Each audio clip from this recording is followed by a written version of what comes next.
नमस्कार मित्रों, स्वागत है एक बार फिर से आपका अपने ही चैनल जे वीडियो। पिछले एपिसोड में एक नया प्रकरण देखने को मिला कि क्यों माता सीता और प्रभु श्री राम का वियोग निश्चित। क्यों नहीं प्रभु श्री राम जी ने अपने सामर्थ्य के बल पे स्वयं नारायण का अवतार होने के पश्चात रावण का वध न कर दिया। जब उन्होंने संपूर्ण आर्यवर्त को, संपूर्ण दक्षिण क्षेत्र को और राक्षसों से मुक्ति दिलाने के लिए प्रण लिया था, तो रावण को उसमें आते थे। तो क्यों यह आवश्यक था कि माता सीता का वियोग तक आए?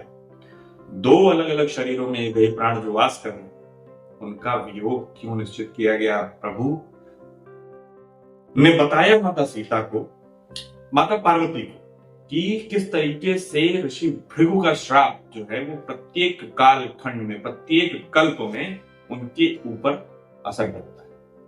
अब जो कार्य हो रहा है वो आपके समक्ष। मार्वल वालों ने जिस प्रकार से सिनेमैटिक यूनिवर्स की रचना की, क्या है विचार किया था, कितनी कहानियां मर्ज की, कितने सुपर हीरो तैयार किए, ईश्वर ने कितनी कहानी रची, किस काल से रची। भाई देखिए, एक मार्वल को इसलिए इस वक्त बोला जाता है क्योंकि वो हर जगह से कुछ ना कुछ कहीं ना कहीं जोड़ देता है, कुछ ना कुछ लिंक पैदा कर देता है, कुछ नया। लेकिन है तो साधारण व्यक्ति, लेकिन साधारण व्यक्ति है। सोचिए, भगवान द्वारा रची गई इन सारी चीजों को, इन सारी मायाओं को जिन जिन लोगों ने लिखा है, उन लोगों ने, मैं कहता हूं चलो नास्तिकों इसको कल्पना ही मान लेते हैं, करके दिखा दो ऐसी कल्पना। क्योंकि आपने देखा कि इस चीज से जुड़ी हुई बाली का वध, तो कहीं ना कहीं उन्होंने उस चीज को वहां से ले जाया गया, क्यों हुआ, कैसे हुआ वध, सब कुछ दिखाया गया कि हाँ उसके पीछे कारण कैसे जुड़ा। बहुत बड़ी कहानी है। चलिए देखते हैं अभी नारायण के समक्ष, जमाता के समक्ष सासू मां द्वार पे रोक दी है। द्वार छेका चल रहा है, पूरी तरह छेका चल रहा है, कन्या के लिए नहीं, असुरों के लिए चल रहा है। चलिए देखते हैं, शादी का माहौल है, शादी का सीजन, शादी का माहौल नहीं आया ना, शादी का सीजन चल रहा है, रिश्ता भी तय हो गया है, लेकिन परमिशन अभी पूरी नहीं मिल पाई है। परमिशन असुर आ गए हैं। देखते हैं ओवरऑल क्या खिचड़ी पकती है, कैसे सामने रिप्रेजेंट की जाती है इस नवरत्न खिचड़ी को। चलिए शुरू करते हैं एपिसोड 175 पार्ट 2। देवी, आप मेरी भावी अर्धांगिनी की माता हैं और इसीलिए मेरे लिए भी माता तुल्य। मैं आपसे निवेदन करता हूं, कृपा कर हमारे मार्ग में ना आए। प्रभु, संसार के सभी चराचर जीवों के प्राण आपके ही अधीन है। हम मनुष्य तो केवल लोकाचार ही जानते हैं। हमारे आदर्श हमारे ऋषि मुनियों के दिए हुए वचन हैं और जिनका हम उल्लंघन नहीं कर सकते। मेरे जीते जी इन असुरों की हत्या करना असंभव है। अतः मेरी आपसे विनती है, या तो इन असुरों को क्षमा कर दीजिए और या फिर मुझे अपने धाम में ले लीजिए।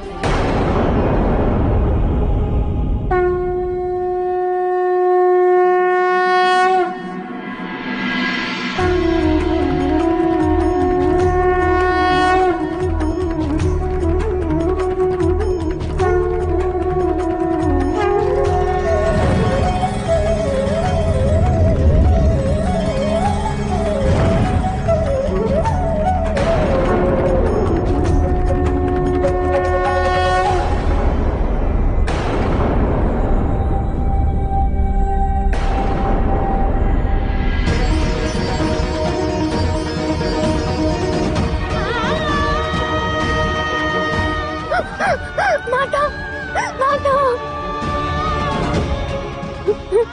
माता, माता उठिए।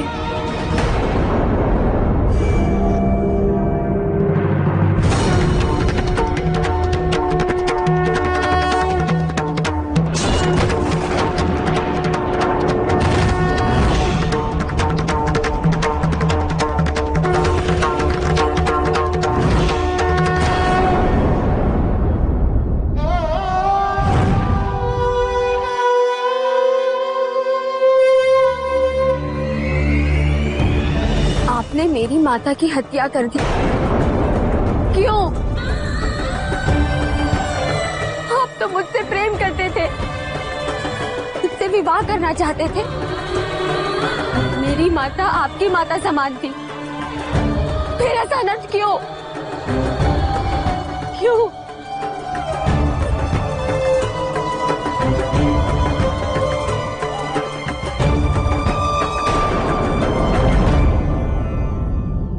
अब मैं आपसे विवाह नहीं करूंगी। मेरे हृदय में आपके लिए घृणा उत्पन्न हो चुकी है। अब चले जाइए यहाँ से।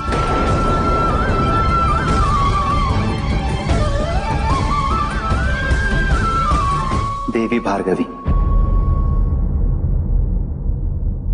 हमारा संबंध 1-2 वर्षों का नहीं, अपितु जन्म जन्मांतर का है। आपको स्मरण नहीं, किंतु आप मेरी पत्नी लक्ष्मी हैं। प्रत्येक कल्प के अंत में हमारा वियोग होता है और प्रत्येक नए कल्प के आरंभ में पुनर्मिलन, ताकि सृष्टि की पुनर्स्थापना हो सके।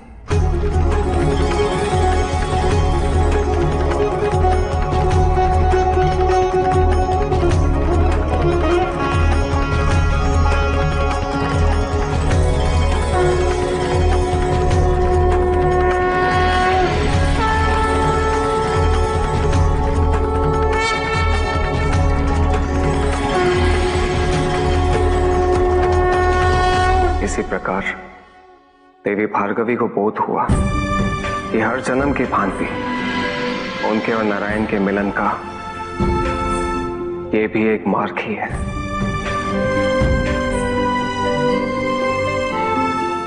और वो शुभ घड़ी आ गई जब श्री हरि विष्णु और देवी भार्गवी का विवाह होना था। जब देवी भार्गवी को पुनः नारायण की लक्ष्मी बनना था।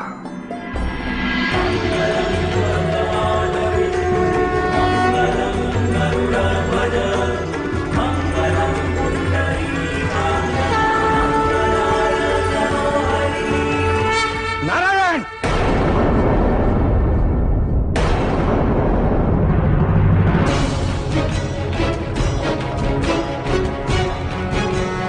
आपने मेरी पत्नी का वध कर मुझे उससे अलग कर दिया और स्वयं विवाह करने जा रहे हैं। असंभव, असंभव!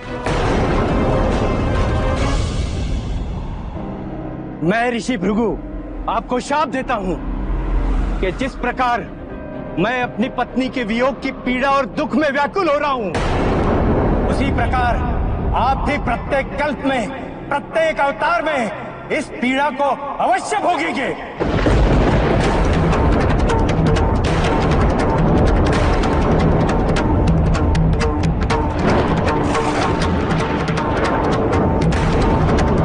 आपको भी तब ज्ञात होगा कि पत्नी वियोग की पीड़ा कितनी दुखदायी होती है। पिताश्री,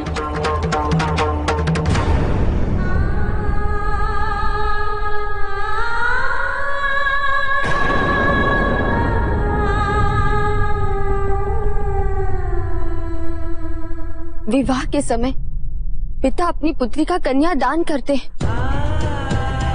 उसे सदैव सौभाग्यवती होने का आशीर्वाद देते हैं।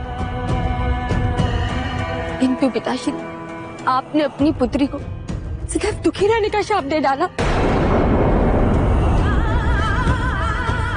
पिताश्री, मेरी विनती स्वीकार कर अपना शाप वापस ले लीजिए।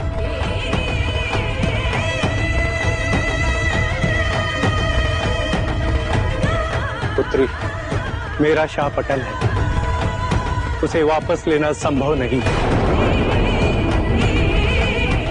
किंतु मैं ये कह सकता हूं कि मेरे शाप अनुसार प्रत्येक अवतार में आप दोनों का वियोग केवल जन कल्याण, धर्म और मर्यादा की रक्षा के लिए होगा।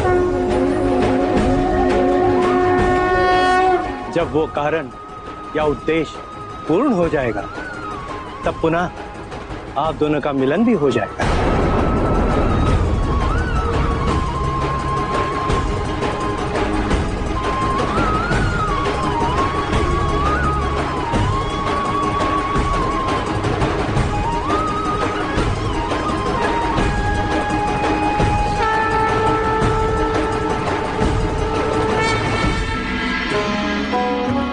ऋषि भृगु के इसी श्राप के कारण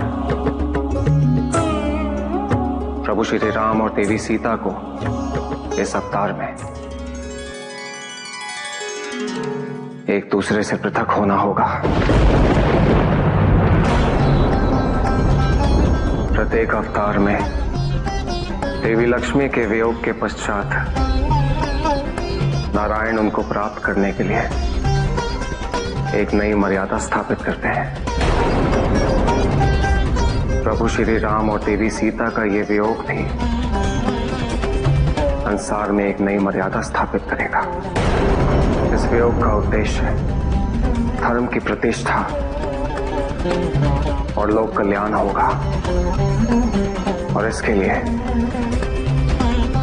पाप का विनाश अनिवार्य है।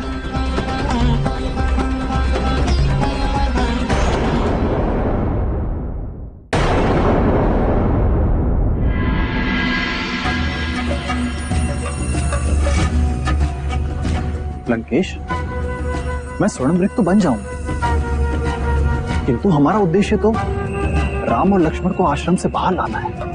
मुझे देखकर सीता मात्र प्रसन्न हो, उससे अधिक और कुछ नहीं। मामा मारीच, आपने असुरों का जीवन छोड़कर सन्यासी जीवन तो अपना लिया, किंतु सन्यासियों के स्वभाव के विषय में आप कुछ नहीं जान पाए। सन्यासी स्वभाव से दयालु और करुणावान होते हैं।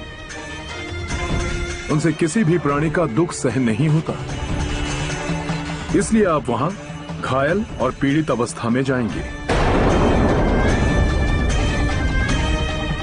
आपको देखकर सीता आपकी सहायता करने के लिए आश्रम से बाहर निकल आएंगी और वहां से आरंभ होगी हमारी रणनीति। किंतु लंकेश, मैं तो आहत नहीं हूं।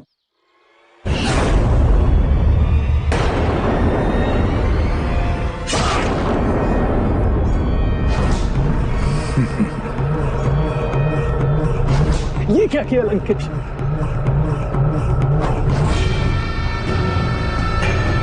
जाइए मामा श्री, जाइए उन सन्यासियों के आश्रम की ओर।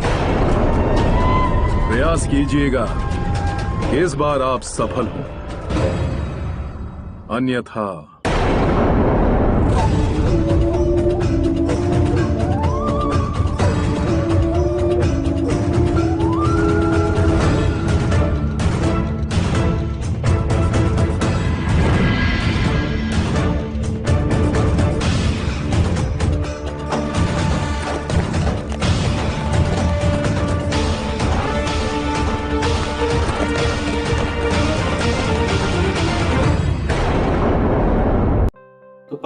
के कारण ऋषि भृगु ने अपनी पुत्री और अपने जमाता यानी नारायण को और लक्ष्मी जी को श्राप दिया कि जिस तरीके से मुझे मेरी पत्नी धर्म की स्थापना या यूं कहने की न्याय के लिए या जो कुछ भी था उसके लिए मेरी पत्नी ने मुझे त्यागा, या यूं कहने की आपने उसकी हत्या की, और जो वियोग मैं सहन कर रहा हूं उसी प्रकार से आप भी वियोग सहन करेंगे। लेकिन बाद में उन्होंने जब माता ने कहा कि ये क्या मॉडिफाई किया, हाँ, तो उसको मॉडिफाई, तो ऐसा नहीं बोला था मैं, बोला था मैंने जिस प्रकार से राजा दशरथ को मिला था, तो जैसा भी वो जिसने झेला वैसी ही पीड़ा उन्होंने श्राप के रूप में देखी।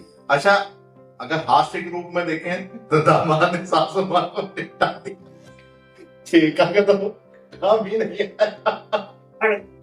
अब ससुर ने आके श्राप दे दिया।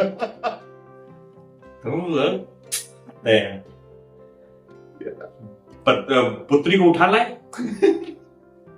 पत्नी का खेल खत्म, अब मैं अकेले क्या करूं? देखिए ये लीला है जिस प्रकार से दिखाया गया कि हाँ, हर युग में उनकी एक नई स्टोरी का जन्म होता है, एक नई तरीके से उनकी कथा लिखी जाती है कि किस प्रकार से वो देवी लक्ष्मी से मिलेंगे, किस प्रकार से उनका प्रेम शुरू होगा और किस तरीके से धर्म की पुनर्स्थापना के लिए वो अपने फिर से योग में जाएंगे। और योग इसीलिए होगा ताकि धर्म न्याय इत्यादि सबकी स्थापना की जा सके, एक नई मर्यादा की सीमा रखी। इसके लिए उन्होंने कितने पीड़ा अनुभव की। सोचिए, एक पीड़ा मिली एक बार, उन्होंने प्रत्येक जन्म में प्रत्येक कल्प में बारंबार वो पीड़ा अनुभव की। इसीलिए कहते हैं भक्त जब भगवान से रुष्ट होता है तो भगवान उसकी करुणामयी पुकार भी सहर्ष स्वीकार करते हैं। माही चाल अच्छा लगा यार, कितने सीधे हैं भाई, तो साधु होते हैं तो सीधे हो गए। मैं तो गाया नहीं। अच्छा सही से लौट के नहीं आना, मतलब मिशन में सक्सेसफुल हो जाना, नहीं दूसरा तीर देना जरा। चलिए अब बहुत प्रकरण नजदीक आ गया है। हाँ, तो देखते हैं ओवरऑल किस प्रकार से दर्शाया गया। स्वर्णमृग जा रहा है आश्रम की ओर, हम भी चलते हैं दूसरे एपिसोड की ओर। फिलहाल इस एपिसोड में करते हैं, शीघ्र ही मिलेंगे। तब तक के राधे।